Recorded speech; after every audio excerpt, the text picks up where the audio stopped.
Hello everybody, welcome to Free Lady. Thank you for coming to my channel, watching, subscribing, liking, and most of all, commenting. I love it when you guys comment because I get to hear back from you and then we get to start up a conversation. It really means a lot to me. So let's start off with 3 things that we're grateful for. Number one, I'm grateful for living in Colorado. I'm grateful for being able to live in a more freer state and not be so constricted in how I live my life. Number 2, I'm grateful for my salon. We had our year anniversary party yesterday. Yes, we've been here a year. I've been here a year, and it was just such a beautiful experience to share with my coworkers and clients that came and family. So thank you all for coming. If you are watching this and you also are my client, thank you. Number 3, I am grateful for the ability to be able to express my creativity in hair and makeup through my clients, through what I'm doing in my life. Creativity is such a valuable thing for me and it's such a big part of my life, so I'm very grateful for that. So with that said, we are about to hit episode 5. What are we talking about today?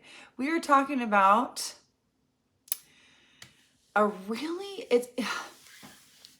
had like kind of restrictions about this only because I recently had a conversation with a client of mine who I totally love. And I was telling her how I just posted last week on my channel about, my Instagram page about having no regrets. So today's episode 5 is about regrets. Do we have regrets? Or are we living our life without regrets? So the reason why I'm talking about this today, because it just happened to me.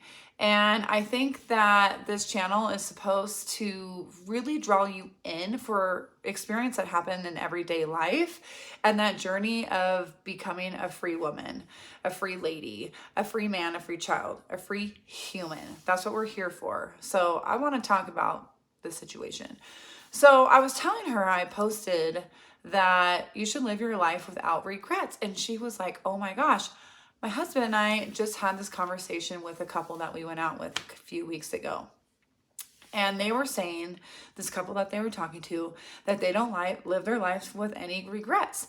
And her husband got really offended by this, like extremely offended by this, because he's like, well, you should have regrets. Like, you know, it's what makes us, but you should have regrets because that's part of life. And I actually disagreed with her, and I wish I had this conversation with her husband. Maybe I'll reach out to him and talk about it, because I find that if you're living your life with regrets, if you have a regretful past, if you're regretting things that you did in the past, if you're regretting things that you did not do yet in your life, how does that make you feel mentally? Does it make you feel good?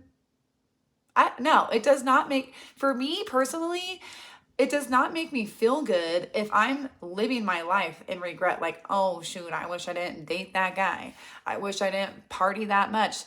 I wish I did not buy that car. Or I wish I was never friends with this person. Or I regret that. I regret that.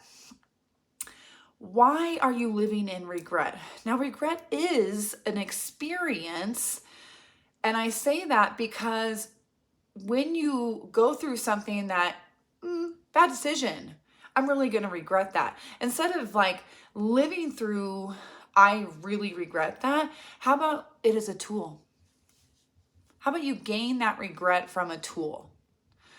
Now, it took me a long time to like understand that, but I have been living regret-free for an extremely long time, because trust me, there are some things in my life which I wish that were different, but I don't, because it made me who I am today. It taught me who I am today. It gave me tools and lessons, and it built me for who I am today. I appreciate that.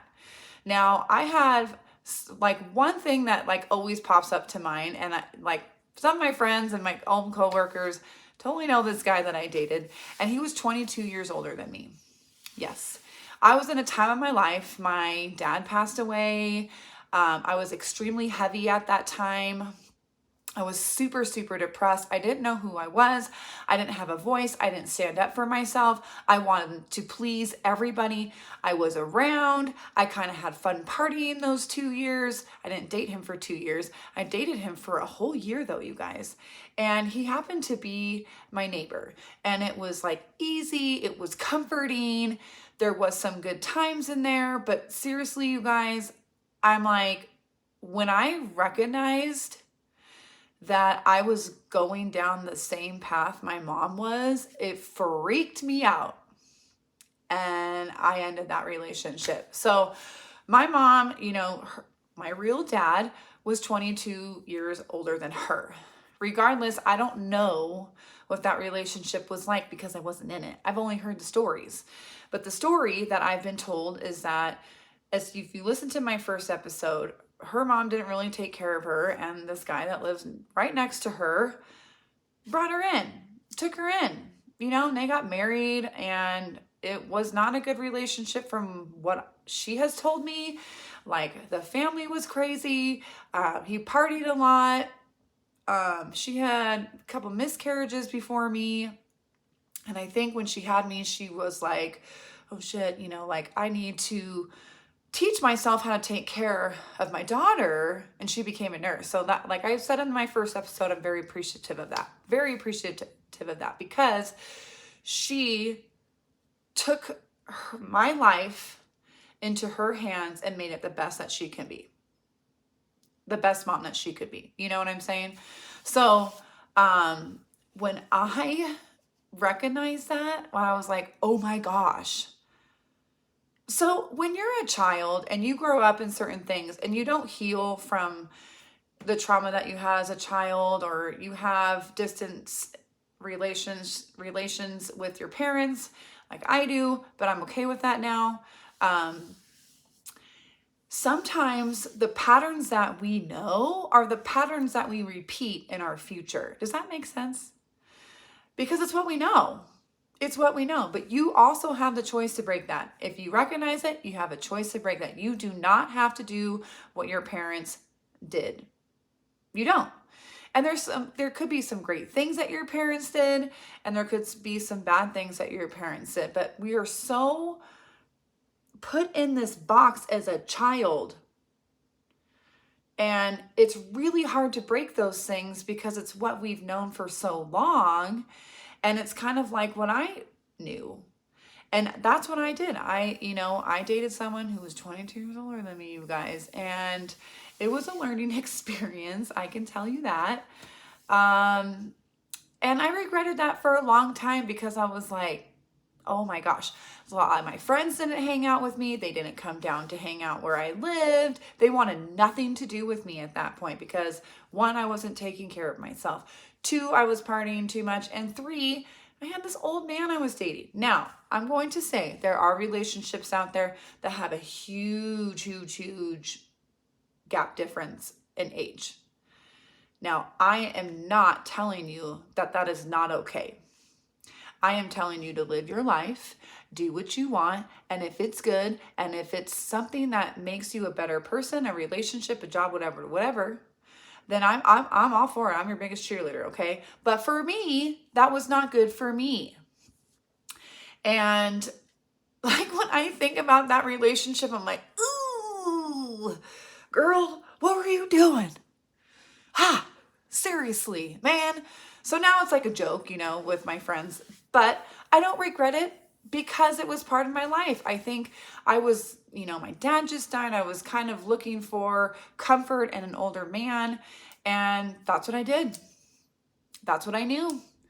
And I was so blessed, like this beam of light, of knowledge came down, and it was like, girl, you're doing the same thing. Break it now. And I did. And I'm thankful for that, because if I didn't have the courage or the bravery to look deep down in myself and be confident in who I was and know that I deserve better. I deserve better. I deserve the best thing for me. And that was not it. And I learned a lot in that relationship. I learned what I didn't want. And that is a valuable lesson, my friends. And how can I regret that? I do not regret that. You know, there are other things in my life, you know, like that I regret. It's special. A lot of it comes from dating, you know, like dating the wrong people. But again, they're all tools and lessons, so I don't regret that. It's like, okay, I dated that person, I learned that lesson. I dated this person, I learned that lesson. I stayed out too late, I learned that lesson. Do you know what I mean? And some things that, you know, I used to have regrets that I wasn't speaking my truth. I wasn't being true to myself. There's a lot of that in my early 20s. And because I wanted to please people so much, and I'm like, I'm not even pleasing myself. I'm not being who I am. I'm not being Brittany. And I needed to be Brittany. And that's why I'm on this journey of being authentic to myself.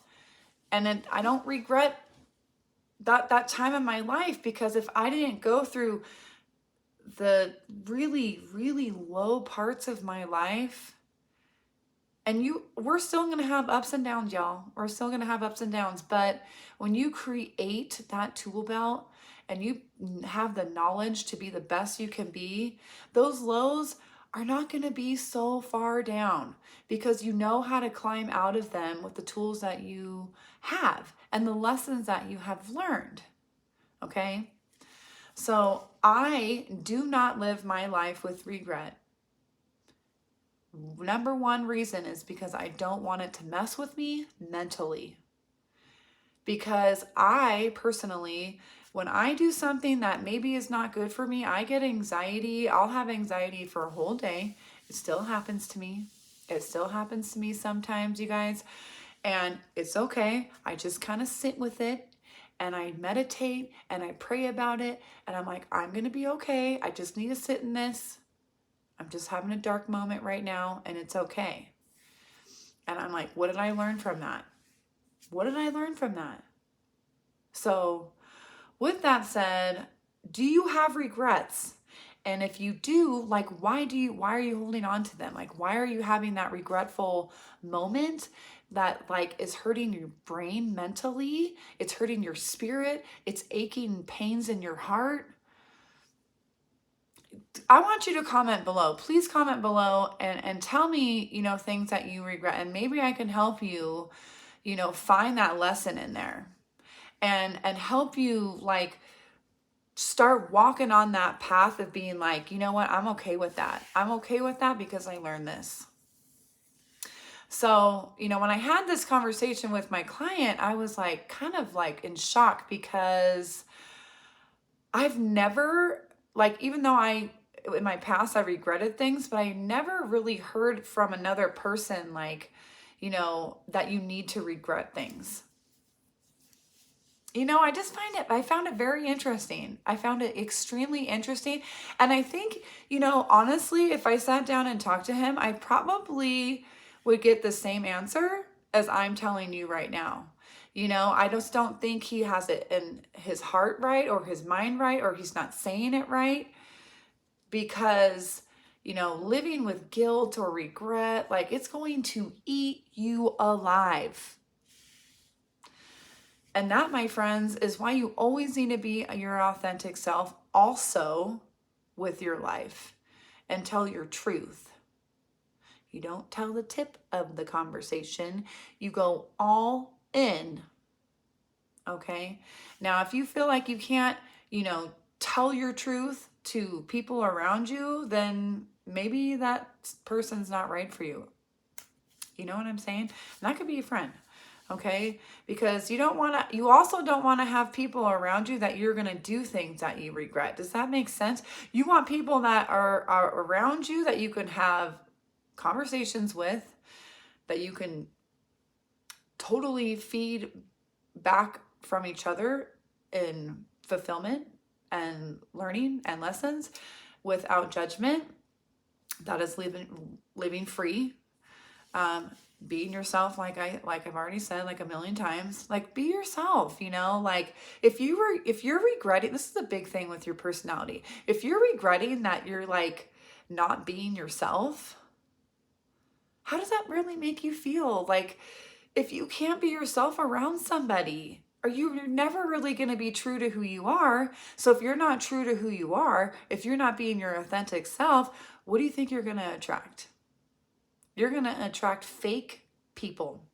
You're going to attract people that they're living in all of their regrets and they're depressed about it and they're down and they're trying to grasp. It's like an octopus. They're trying to suck onto you and take your energy because they don't feel good, because they're living their life with regrets. They're not being in their truth. They're not being authentic to who they are. Is that all like painting a picture for you guys? Like, just chew on that for a moment. Just chew on that. Ask yourself, do I regret things? Ask yourself, am I being true to myself? Am I speaking my whole story truthfully? And third, am I being me? Are you being you? Are you being your authentic self? Now, I made a post today about that, being your authentic self. Like, why do we feel like we need to be a fake person? Why do we feel like we need to be an actor? You know, like, you don't need to be an actor. If someone don't like you, who cares? Who cares? Then that person's not for you. I know I'm not for everybody. My girlfriend Sam says this in a beautiful way. She even made a shirt about it. I will wear it sometime. It says, not for everybody. And it repeats it down the shirt. And at the bottom it says, and that's okay. And that is okay. I talk about that a lot in the salon, you know, and that comes with my clients too. If my clients don't vibe with me, hey, that's okay. It's totally fine. They can go see somebody else. If people don't want to be friends with me, that's okay. You know, they can be friends with somebody else. I'm still learning to be true to myself, you know, because I wasn't true to myself for so long. And I was living in regret for so long. And I was acting like how I thought people would want me to be. And I need to be who I am. And you need to be who you are. So pray about it if you pray. Meditate about it if you meditate. And I encourage you to do both of those things, because you will learn that in those quiet moments in meditation or prayer, those answers will be found. They might not be found in that moment, but they will be found, because you are letting God, or whatever you believe in, you're letting the spirit, you're letting the meditative work, the energy work with you every single day. That answer will come to you, and you will learn, especially also through meditation, how to be you.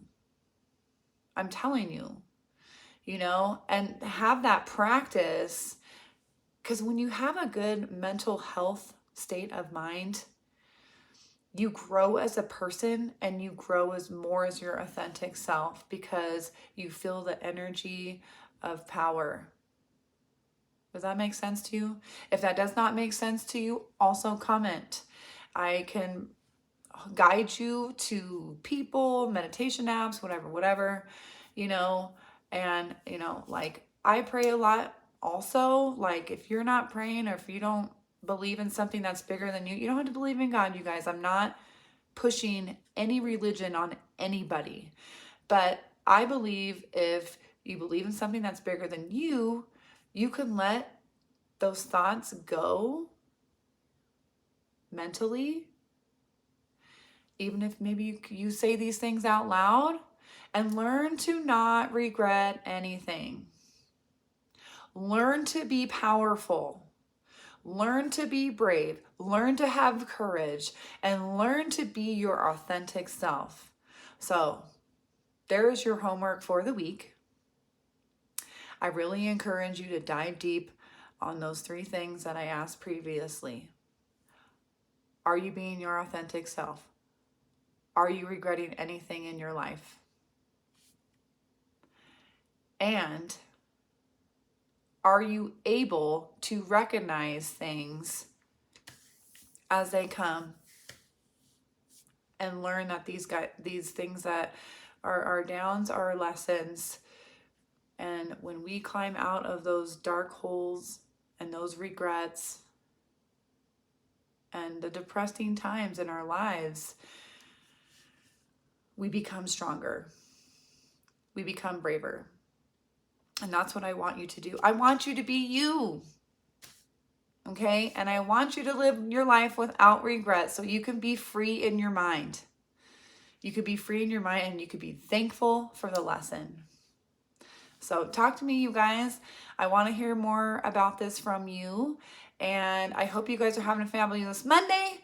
Be grateful for 3 things today. I love you guys. I appreciate you. I will talk to you next week. Bye.